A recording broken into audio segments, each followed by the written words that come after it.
এই মাটি যখন করতে করতে করতে করতে মাটি যখন দুই ভাগ হয়ে গেছে, আল্লাহর অলি মাটি থেকে উঠিয়ে ওই ছোড়া বেটার গলার মধ্যে লাফ দিয়া ধরলো। তো আল্লাহর অলি যেমন ধরছে এমনি ছোড়া বেটা আসছে। তো আল্লাহর অলি ডাক দিয়া বলতেছে, এই ছোড়া বেটা, তুমি সারা জীবন কত কষ্ট করে তুমি কাপড় চুরি করছো, আজকে আমার কবরে আসা তুমি মৃত্যুবরণ করছো। আমি আল্লাহর অলি চাই না তুমি কষ্ট করার জন্য তাহন তুমন করে আমার পিছনে ছোঁয়া দাও। সুবহান আল্লাহ। তো আল্লাহর ওলির মহব্বত আছে কি নাই?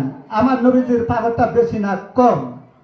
তো একটা মসজিদের পিছনে যদি একটা কবর করতে চায়, এই কবরটার মধ্যে আল্লাহ পাক রাব্বুল আলামিন কবরের বাসীকে দান করে। কেন কবরের বাসীকে দান করে? প্রত্যেক শুক্রবার মসজিদের মধ্যে কিন্তু জোরের নামাজ পড়ার জন্য মানুষ বেশি হয় না। যত শুক্রবারের মসজিদের মধ্যে মানুষ নামাজে বেশি হবে, এতক্ষণ পর্যন্ত আল্লাহ পাক রাব্বুল আলামিন কবরের বাসীকে দান করে। কোন সুবহানাল্লাহ।